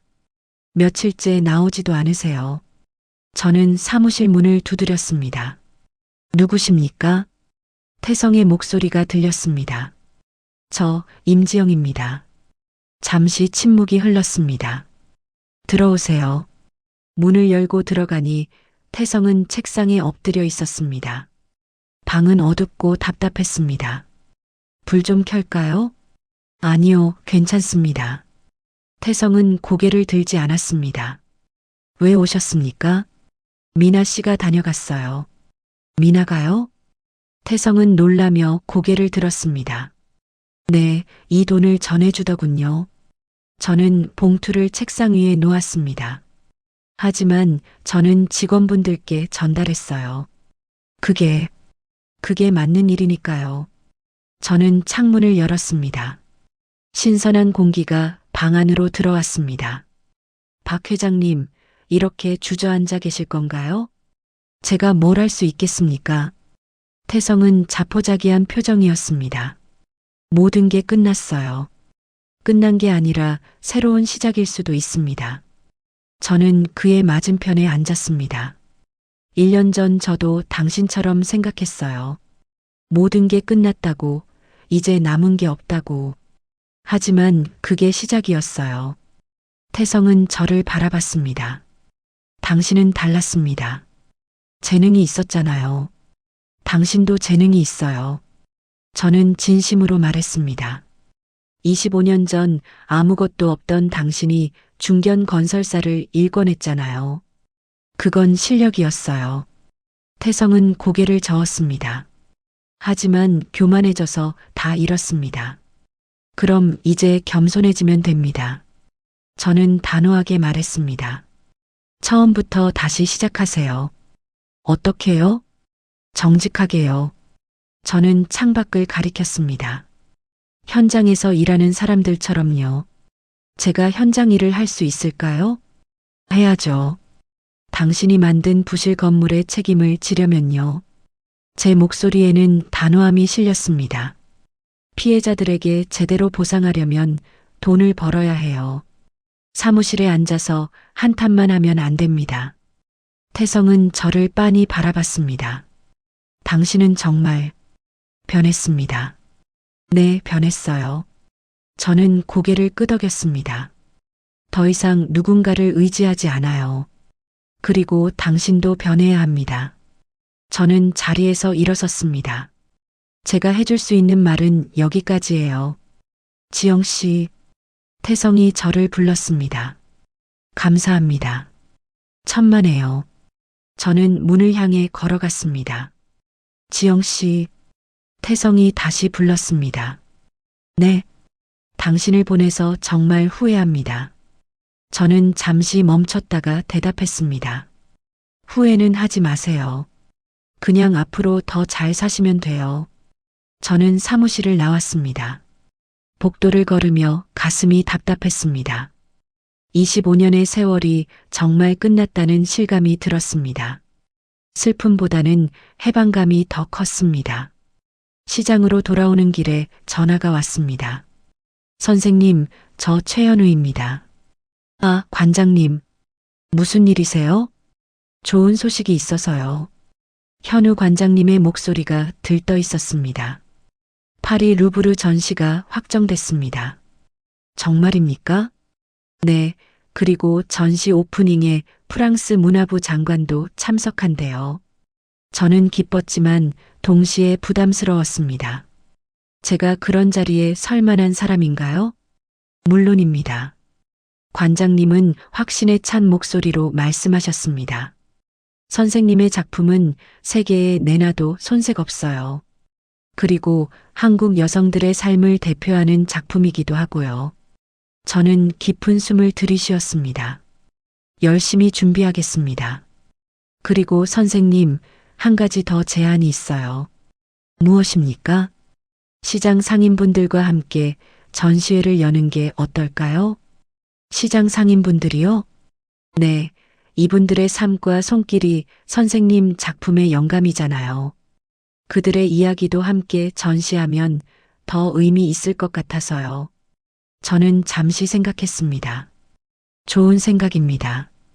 그럼 준비를 시작하죠. 전화를 끊고 저는 시장 입구에 섰습니다. 상인분들이 저녁 장사를 준비하고 계셨습니다. 지영아, 왔어? 김 아주머니가 손을 흔드셨습니다. 네, 아주머니. 오늘 고등어 싱싱한 거 들어왔어. 가져가. 감사합니다. 저는 고등어를 받아들며 미소 지었습니다. 이곳이 제 진짜 집이구나 싶었습니다. 화려한 저택이 아니라 이 소박한 시장 골목이요. 그날 밤 저는 새로운 작품 구상을 시작했습니다. 제목은 무너지는 성, 피어나는 꽃이었습니다. 한쪽에는 무너지는 성의 이미지를, 다른 한쪽에는 시장 골목에서 피어나는 생명력을 표현하기로 했습니다. 보자기의 어두운 색과 밝은 색을 대비시켜 삶의 명암을 담아낼 계획이었습니다. 손끝이 바빠졌습니다. 하지만 즐거웠습니다. 이것이 제가 진짜 하고 싶었던 일이었으니까요. 창밖으로 시장의 불빛이 반짝였습니다. 그 불빛들이 별처럼 아름다워 보였습니다. 3개월이 흘렀습니다. 그 사이 많은 것이 변했습니다. 저는 파리 전시회 준비에 몰두했고 태성은 현장 인부로 일하기 시작했다는 소식을 들었습니다. 지영아, 너 전 남편 요즘 건설 현장에서 일한대. 김아주머니가 전해주신 소식이었습니다. 힘든 일인데 묵묵히 하더래. 그렇군요. 저는 담담하게 대답했습니다. 너 정말 아무렇지도 않아? 아무렇지 않다는 건 아니지만 저는 말을 이었습니다. 각자의 길을 가는 거잖아요. 김아주머니는 제 어깨를 토닥이셨습니다. 그래, 넌 참 대견해. 겨울이 깊어갔습니다. 시장 골목에도 눈이 내렸습니다. 저는 작업실에서 마지막 작품을 완성하고 있었습니다. 루브르 전시회에 출품할 대표 작품이었습니다. 선생님, 정말 대단합니다. 현우 관장님이 감탄하며 말씀하셨습니다. 이 작품은 선생님의 최고작이 될 것 같아요. 작품은 거대한 보자기 설치 미술이었습니다. 108개의 서로 다른 천 조각을 3m 높이로 매달아 공간을 만들었습니다. 관람객이 그 사이를 걸어다니며 각자의 이야기를 발견하도록 구성했습니다. 제목이 뭡니까? 풀리지 않는 매듭입니다. 저는 대답했습니다. 인생에는 풀리지 않는 매듭들이 있잖아요. 하지만 그 매듭 자체가 아름다울 수 있다는 걸 표현하고 싶었어요. 관장님은 고개를 끄덕이셨습니다. 깊은 의미가 담겨 있네요. 그날 저녁 작업을 마치고 시장을 거닐었습니다. 겨울 저녁의 시장은 특별한 아름다움이 있었습니다. 상인분들이 하나둘 문을 닫고 집으로 돌아가는 시간이었죠. 지영아, 이거 가져가. 과일 가게 아주머니가 귤 한 봉지를 주셨습니다. 감사합니다. 너 요즘 너무 바빠 보이더라. 몸 챙겨. 이런 따뜻한 마음들이 제 삶을 풍요롭게 만들었습니다. 골목 모퉁이를 돌아서는데 낯익은 뒷모습이 보였습니다. 태성이었습니다. 그는 낡은 패딩을 입고 손에는 도시락 보따리를 들고 있었습니다. 박 회장님? 제 목소리에 태성이 돌아봤습니다. 아, 지영 씨. 그의 얼굴은 여위었지만 예전보다 건강해 보였습니다. 여기는 무슨 일로 오셨습니까? 저, 여기 쪽방에서 살고 있습니다. 태성은 쑥스러워하며 대답했습니다. 쪽방에요? 네, 월세 20만 원짜리요. 그는 골목 안쪽을 가리켰습니다. 저는 놀랐습니다. 태성이 이 시장 골목에서 살고 있다니요. 현장 일은 어떻습니까? 힘들지만 배우는 게 많습니다. 태성의 목소리에는 진심이 담겨 있었습니다. 제가 사무실에만 앉아 있을 때는 몰랐던 것들을 알게 됐어요. 현장 인부들이 얼마나 고생하는지, 제대로 된 자재가 얼마나 중요한지. 그는 손을 내려다봤습니다. 굳은 살이 박힌 손이었습니다. 벌써 3개월이 됐네요. 네, 그리고 저는 번 돈을 전부 피해 입주민들에게 보상하는 데 쓰고 있습니다. 매달 200만 원씩이지만요. 저는 그의 변화에 놀랐습니다. 정말 달라지셨네요. 당신 덕분입니다. 태성은 솔직하게 말했습니다. 당신이 그날 사무실에서 해준 말이 계속 마음에 남았어요. 정직하게 처음부터 다시 시작하라고. 그는 깊은 숨을 들이쉬었습니다. 처음엔 자존심이 상했어요. 제가 회장인데 현장 일을 하다니. 하지만 막상 해보니 이게 진짜 일이더라고요. 땀 흘려번 돈이 얼마나 소중한지 알았어요. 저는 그의 눈을 바라봤습니다. 예전의 교만함은 사라지고 겸손함이 자리 잡고 있었습니다. 잘하고 계시네요. 아직 멀었습니다. 갚아야 할 빚이 산더미예요. 하지만 포기하지 않으시면 됩니다. 태성은 제 얼굴을 한참 바라보다가 물었습니다. 지영 씨는 요즘 어떻게 지내세요? 바쁘게 지냅니다. 다음 달 파리 전시회가 있어서요. 파리요? 대단하시네요. 그의 목소리에는 진심 어린 축하가 담겨 있었습니다. 당신이 이렇게 성공해서 기쁩니다. 제가 곁에 있을 때는 몰랐는데 당신은 정말 대단한 사람이에요. 저는 작게 미소 지었습니다. 감사합니다. 저 하나만 물어봐도 될까요? 네. 당신은 저를 용서했습니까? 태성의 질문에 저는 잠시 생각했습니다. 용서라는 게 뭘까요? 저는 천천히 대답했습니다. 당신이 저에게 한 일을 없던 일로 하자는 건가요? 아니면 다시 예전처럼 돌아가자는 건가요? 태성은 고개를 저었습니다. 그런 게 아닙니다. 그냥 당신 마음속에서 제가 더 이상 미운 사람이 아니었으면 하는 거예요. 저는 깊은 숨을 들이쉬었습니다. 미운 사람은 아닙니다. 하지만 다시 가까워질 수도 없어요. 우리는 이미 다른 길을 걷고 있으니까요.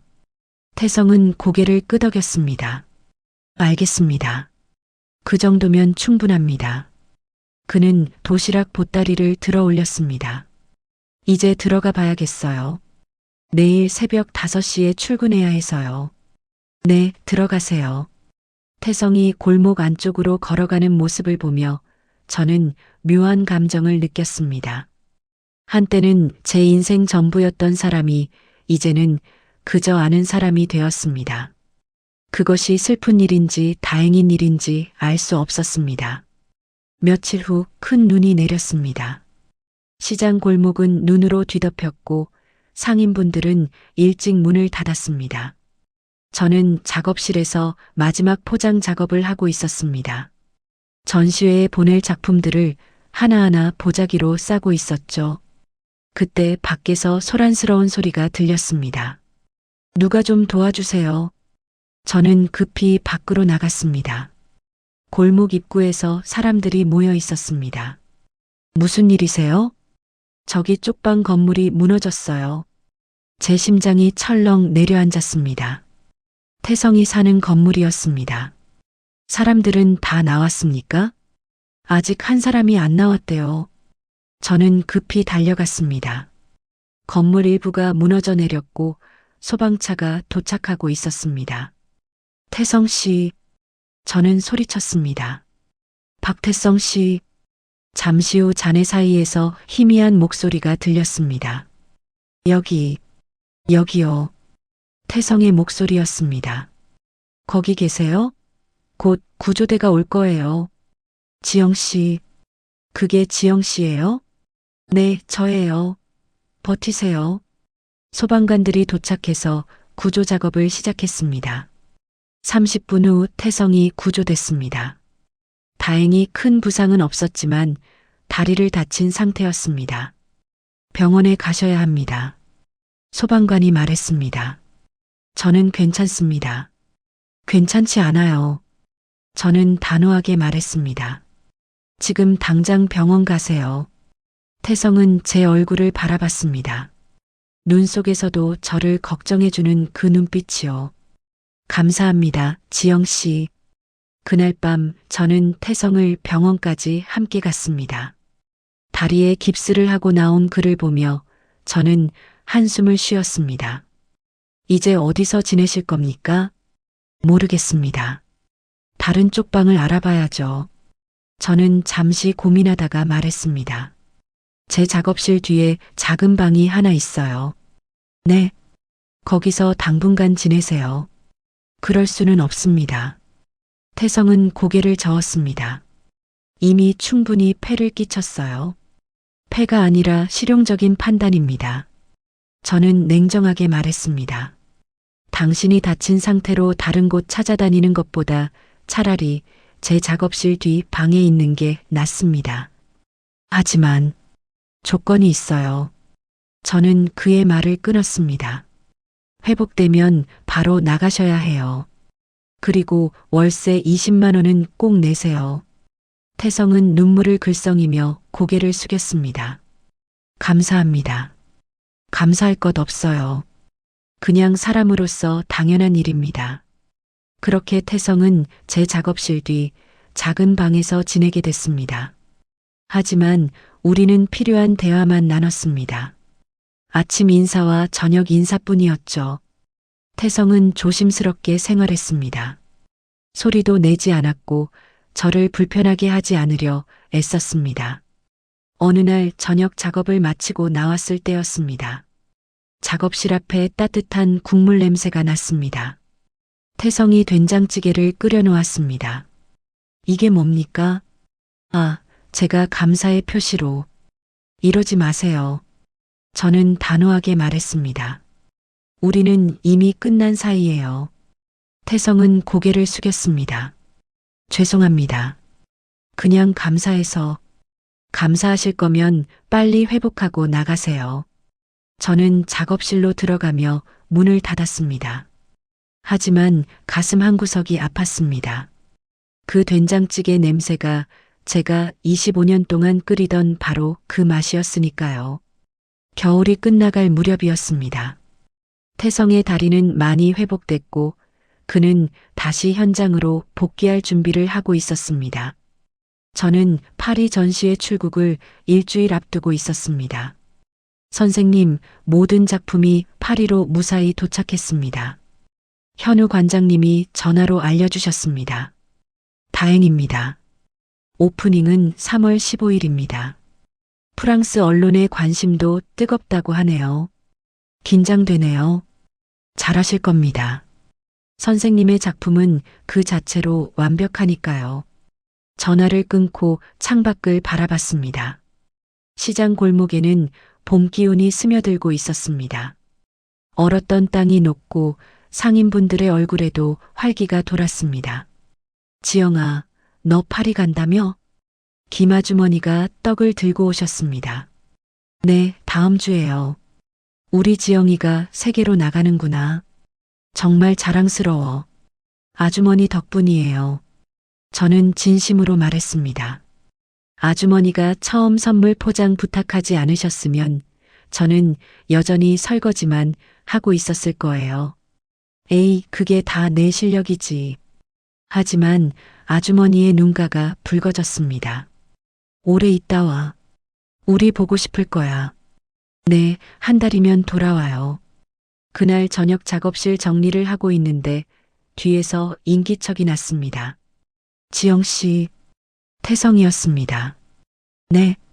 잠깐 시간 있으십니까? 무슨 일이세요? 드릴 게 있어서요.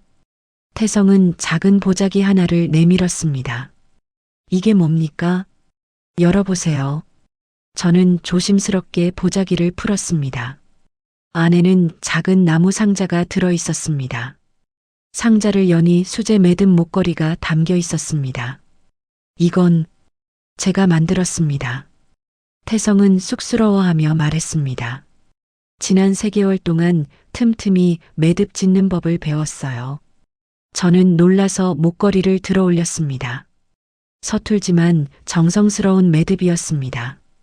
왜 이걸 배우신 겁니까? 당신을 이해하고 싶었어요. 태성의 목소리가 떨렸습니다. 25년 동안 당신이 무엇을 했는지, 그 손길에 어떤 의미가 담겨 있었는지 알고 싶었습니다. 그래서 시장 아주머니들한테 부탁해서 배웠어요. 저는 할 말을 잃었습니다. 매듭 하나를 지으려면 정말 많은 시간과 정성이 필요하더라고요.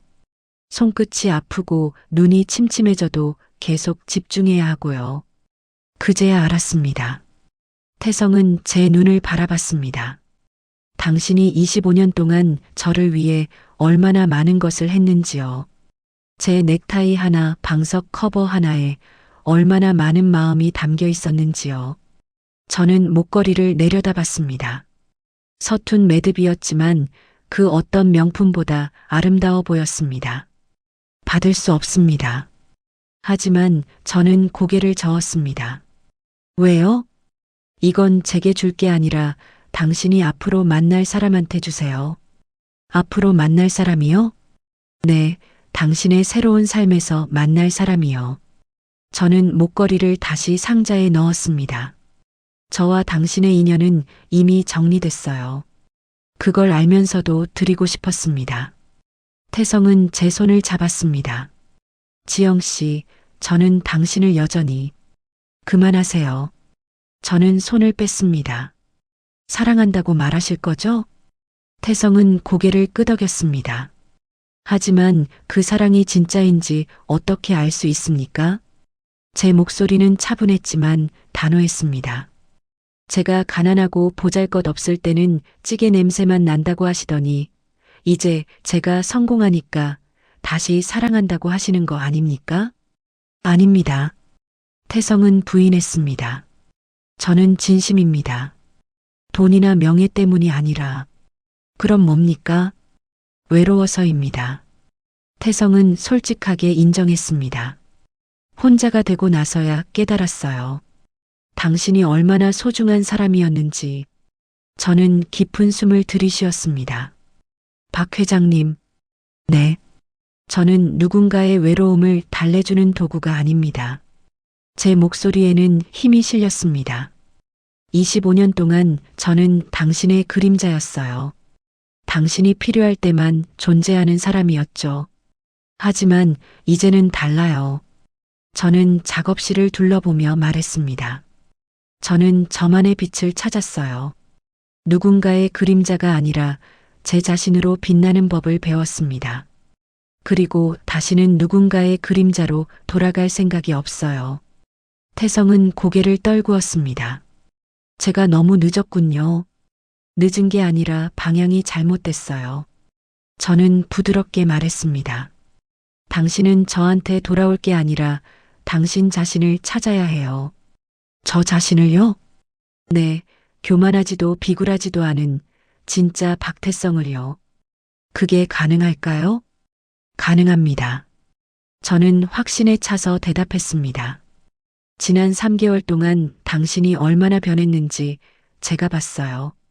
현장에서 일하며 땀 흘리는 당신의 모습이 예전보다 훨씬 진실해 보였어요. 태성은 제 말을 곱씹었습니다. 그 길을 계속 가세요. 저는 창밖을 가리켰습니다. 정직하게, 겸손하게, 한 걸음씩요. 그럼 언젠가는 진짜 당신을 사랑하는 사람을 만날 거예요. 당신의 지위나 돈이 아니라 당신 자체를 사랑하는 사람을요. 태성은 눈물을 흘렸습니다. 감사합니다, 지영 씨. 그리고 정말 죄송합니다. 이제 사과도 그만하세요. 저는 그의 어깨를 토닥였습니다. 과거에 붙잡혀 있지 말고 미래로 가세요. 당신도요. 태성은 눈물을 닦으며 말했습니다. 파리에서 큰 성공 거두시길 바랍니다. 감사합니다. 태성은 보자기를 다시 챙겼습니다. 이건 제가 간직하겠습니다. 제가 얼마나 어리석었는지 잊지 않기 위해서요. 그는 문을 향해 걸어갔습니다. 박 회장님, 제가 그를 불렀습니다. 네. 보자기는 묶는 것보다 푸는 게 더 중요해요. 태성은 고개를 끄덕였습니다. 예쁘게 풀어야 다음에 또 쓸 수 있으니까요. 알겠습니다. 우리의 인연도 예쁘게 풀어요. 저는 마지막으로 말했습니다. 원망 없이, 미련 없이 깨끗하게요. 그래야 우리 각자 새로운 인연을 맺을 수 있을 거예요. 태성은 깊이 고개를 숙여 인사했습니다. 잘 살겠습니다. 저도요. 문이 닫히고 저는 홀로 남았습니다. 가슴 한편이 텅 빈 것 같았지만 동시에 가벼웠습니다. 25년의 무게를 내려놓은 기분이었습니다.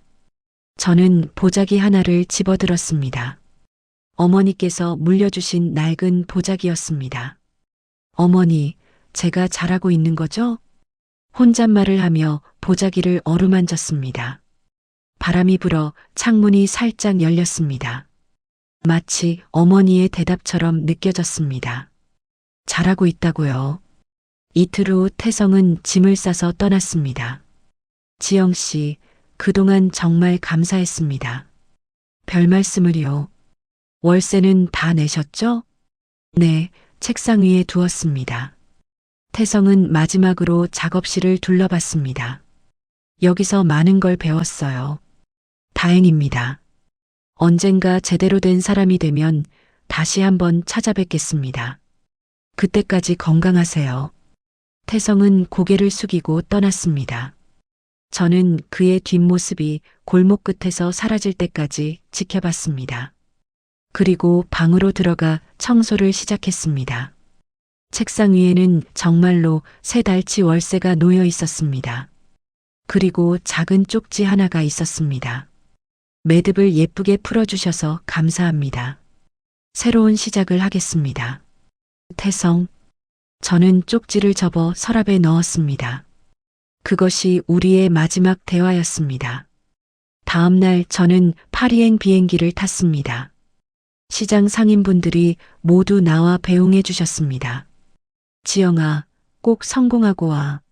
우리 자랑이야. 몸 조심하고 밥 잘 챙겨 먹어. 저는 눈물을 참으며 손을 흔들었습니다. 다녀오겠습니다. 비행기가 이륙하며 서울의 야경이 발 아래로 펼쳐졌습니다.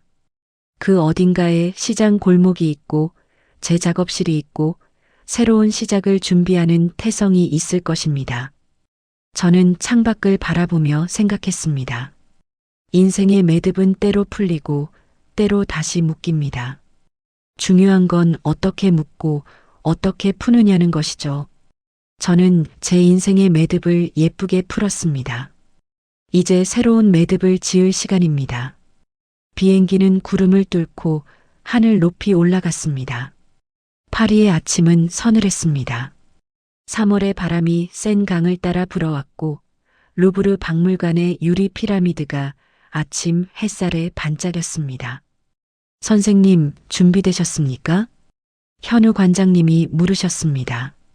네, 준비됐습니다. 저는 깊은 숨을 들이쉬었습니다.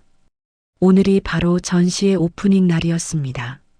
전시장에 들어서니 제 작품들이 완벽하게 설치되어 있었습니다. 풀리지 않는 매듭이 전시장 중앙을 차지하고 있었고 주변으로 다른 작품들이 배치되어 있었습니다. 정말 장관이네요. 큐레이터가 감탄하며 말했습니다. 한국의 전통과 현대 예술이 이렇게 완벽하게 조화를 이룰 수 있다니. 감사합니다. 오늘 저녁 오프닝에는 프랑스 문화부 장관님을 비롯해 유럽 각국의 미술관 관계자들이 오십니다. 긴장되시죠? 현우 관장님이 제 어깨를 토닥이셨습니다. 조금요. 괜찮습니다. 선생님의 작품이 모든 걸 말해줄 테니까요. 오후가 되자 사람들이 하나둘 모이기 시작했습니다. 정장을 차려입은 귀빈들, 언론사 기자들, 미술 애호가들로 전시장이 가득 찼습니다. 여러분, 지금부터 임지영 작가의 전시의 매듭의 예술을 시작하겠습니다. 큐레이터의 소개가 시작됐습니다. 임지영 작가는 한국 전통 보자기 기법을 현대 미술로 승화시킨 아티스트입니다. 그녀의 작품에는 단순한 기술을 넘어선 삶의 철학이 담겨 있습니다. 사람들이 작품 사이를 거닐기 시작했습니다. 놀랍군요. 이 섬세한 매듭을 보세요. 천의 색감이 시간에 따라 변하는 것 같아요. 이건 단순한 공예가 아니라 진정한 예술입니다. 프랑스 문화부 장관이 제게 다가왔습니다. 임 작가님, 이 작품들은 어떻게 탄생하게 된 겁니까? 제 어머니와 할머니로부터 배운 기술입니다. 저는 천천히 설명했습니다. 한국의 여성들은 오래전부터 보자기로 사랑과 정성을 표현해 왔습니다. 저는 그 전통을 현대적으로 재해석했을 뿐입니다. 아름답습니다. 장관은 감동한 표정으로 말했습니다. 이건 한국만의 예술이 아니라 전 세계 여성들의 이야기네요. 보이지 않는 곳에서 가족을 돌보고 사랑을 전하는 모든 여성들의 이야기요. 저는 고개를 끄덕였습니다. 맞습니다. 그것이 제가 전하고 싶었던 메시지입니다. 전시회는 큰 성공이었습니다. 모든 작품이 판매됐고 세 곳의 미술관에서 연구소장 제안이 들어왔습니다. 선생님, 축하드립니다. 현우 관장님이 샴페인을 건네주셨습니다. 믿을 수가 없어요. 저는 여전히 꿈을 꾸는 것 같았습니다. 2년 전만 해도 시장 골목에서 설거지를 하고 있었는데 그 시간들이 있었기에 지금의 선생님이 있는 겁니다. 관장님은 진지하게 말씀하셨습니다. 고통과 좌절이 없었다면 이런 깊이 있는 작품도 나올 수 없었을 거예요. 저는 창밖을 바라봤습니다. 파리의 야경이 아름답게 펼쳐져 있었습니다. 하지만 제 마음은 서울의 작은 시장 골목을 향하고 있었습니다. 관장님, 저 내일 한국으로 돌아가고 싶어요. 벌써요? 전시는 한 달 더 계속되는데 작품은 여기 있어도 괜찮아요. 저는 미소 지었습니다. 하지만 제 마음은 시장 골목에 있어요. 다음 날 저는 파리를 떠났습니다. 비행기 안에서 지난 시간들을 돌아봤습니다. 태성과의 25년, 이혼 후의 방황, 시장 골목에서의 재기, 모든 것이 제게는 값진 경험이었습니다. 인천공항에 도착했을 때는 늦은 저녁이었습니다. 하지만 저는 곧장 시장 골목으로 향했습니다. 지영아, 김아주머니가 깜짝 놀라며 달려오셨습니다. 벌써 왔어? 한 달 있다가 온다며? 보고 싶어서 일찍 왔어요. 저는 아주머니를 꼭 안았습니다. 프랑스는 어땠어? 좋았어요. 하지만 여기가 더 좋아요. 시장 상인분들이 하나둘 모여들었습니다. 우리 지영이 왔다. 세계적인 작가님 오셨네. 에이, 무슨 작가님이에요? 저는 그냥 지영이에요. 저는 웃으며 대답했습니다. 여러분 덕분에 제가 있는 거예요. 그날 밤 시장 사람들이 작은 파티를 열어주셨습니다. 떡볶이, 순대, 어묵이 가득한 소박한 파티였지만 그 어떤 만찬보다 따뜻했습니다. 지영아, 너 정말 대단해. 박 아저씨가 소주잔을 부딪히며 말씀하셨습니다. 우리 시장의 자랑이야. 아저씨들이 제 자랑이에요. 저는 진심으로 대답했습니다. 아저씨들의 손길이 없었으면 저도 없었어요. 며칠 후 작업실을 정리하고 있을 때 택배가 도착했습니다. 발신인은 태성이었습니다. 상자를 열어보니 편지 한 통과 사진 한 장이 들어 있었습니다. 사진 속에는 건설 현장에서 일하는 태성의 모습이 담겨 있었습니다. 헬멧을 쓰고 햇빛에 그을린 얼굴로 웃고 있었습니다. 편지를 펼쳤습니다. 지영 씨에게 잘 지내고 계신지요? 저는 요즘 지방의 한 건설 현장에서 일하고 있습니다. 작은 마을에 경로당을 짓는 프로젝트입니다. 돈은 많지 않지만 보람 있는 일입니다. 예전에 제가 얼마나 허황된 꿈만 쫓았는지 이제야 알겠습니다. 진짜 가치 있는 일은 화려한 고층 건물이 아니라 이렇게 사람들에게 필요한 공간을 만드는 것이더군요. 당신이 말씀하신 대로 저는 저 자신을 찾아가고 있습니다. 교만하지도 비굴하지도 않은 그냥 평범한 박태성으로요. 파리 전시회 대성공이라는 소식 들었습니다. 정말 축하드립니다. 당신은 정말 대단한 사람입니다. 언젠가 다시 뵐 날을 기약하며. 태성? 저는 편지를 접어 서랍에 넣었습니다. 그리고 미소를 지었습니다. 태성도 자신의 길을 찾아가고 있다는 사실이 기뻤습니다. 봄이 깊어갔습니다. 시장 골목에는 꽃이 피기 시작했습니다. 저는 새로운 프로젝트를 시작했습니다. 시장 아티스트 양성 프로그램이었습니다. 시장 상인분들의 자녀들에게 전통 매듭과 보자기 기술을 가르치는 일이었습니다. 선생님, 이렇게 하는 게 맞나요? 15살 소녀가 물었습니다. 잘하고 있어요. 매듭은 천천히 정성껏 지어야 해요. 저는 그녀의 손을 잡아주며 말했습니다. 서두르지 말고 천의 결을 따라가세요. 소녀는 진지한 표정으로 매듭을 이어갔습니다. 그 모습을 보며 저는 어머니가 떠올랐습니다. 어머니도 이렇게 저에게 가르쳐 주셨죠. 지영아, 보자기는 마음을 담는 거란다. 어머니의 목소리가 들리는 것 같았습니다. 네, 어머니. 이제 알아요. 저는 혼잣말로 대답했습니다. 그리고 제가 이제 다른 사람들에게 전해주고 있어요. 저녁이 되어 학생들을 보내고 혼자 작업실에 앉았습니다. 새로운 작품 구상을 하고 있었습니다. 제목은 새로운 아침이었습니다. 밝은 노란색과 주황색 천을 사용해 떠오르는 태양을 표현하고 싶었습니다.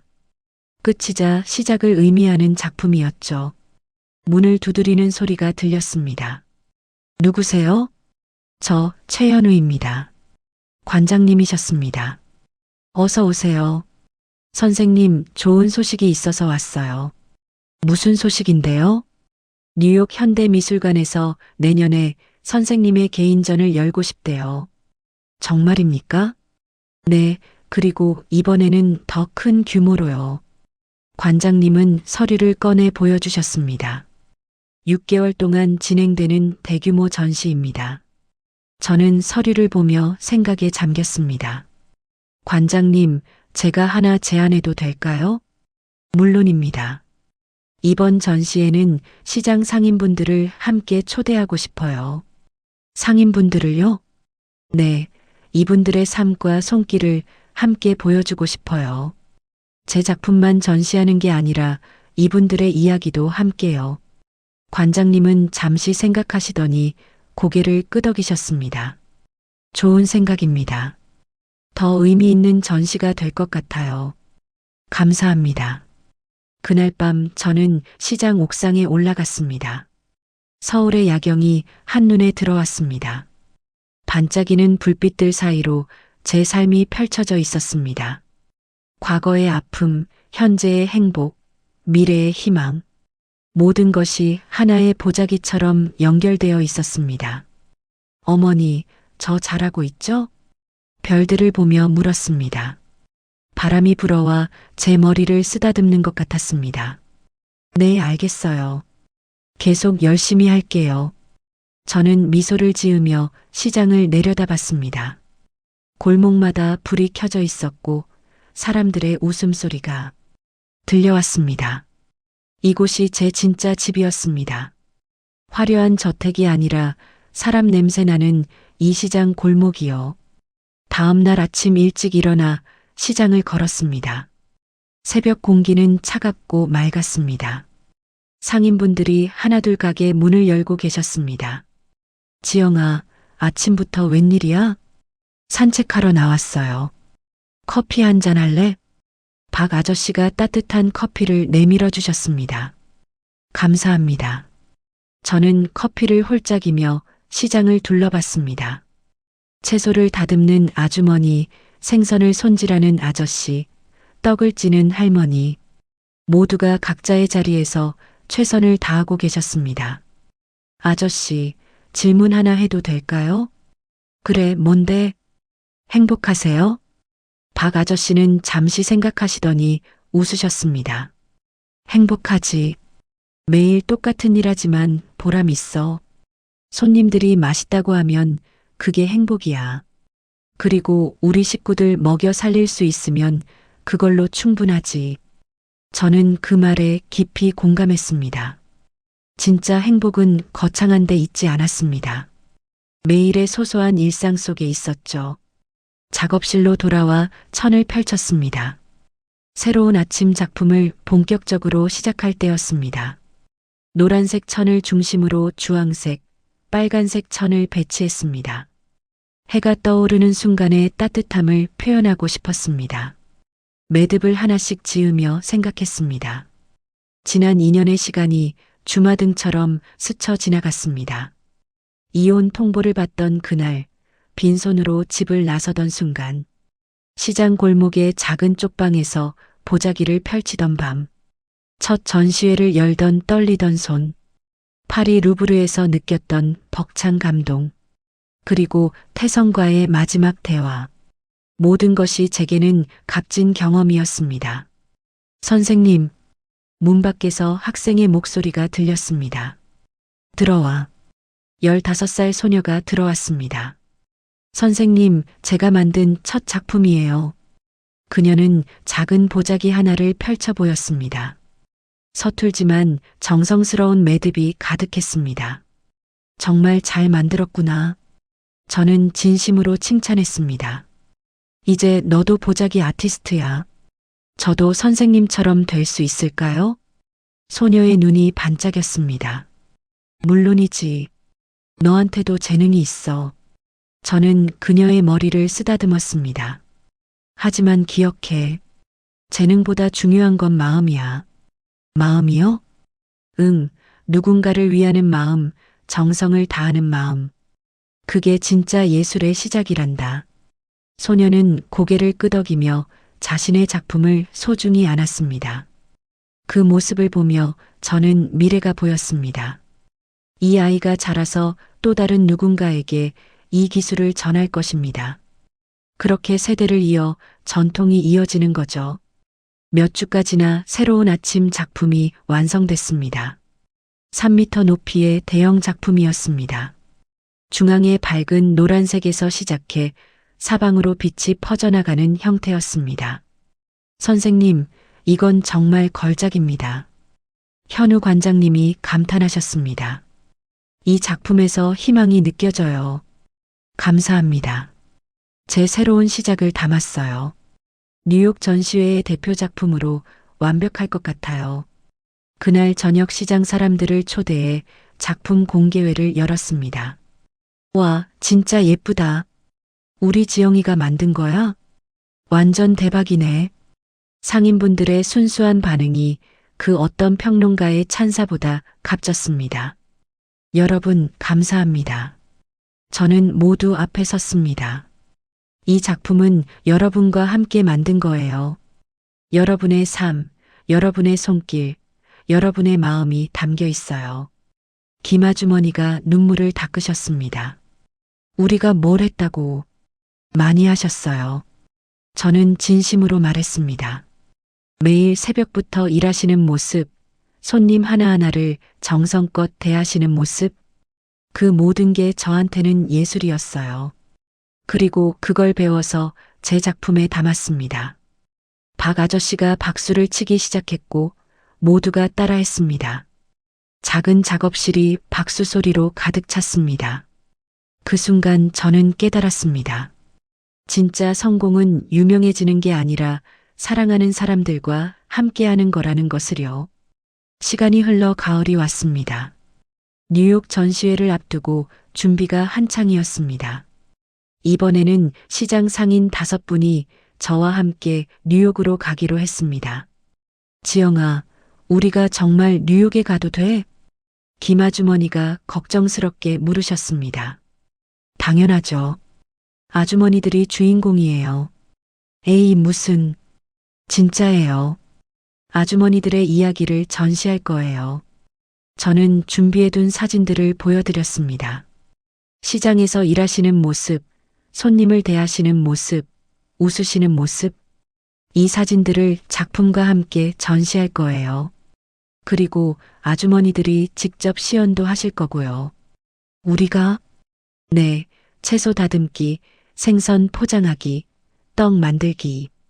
그게 다 예술이라는 걸 세계에 보여드릴 거예요. 상인분들은 믿을 수 없다는 표정이었습니다.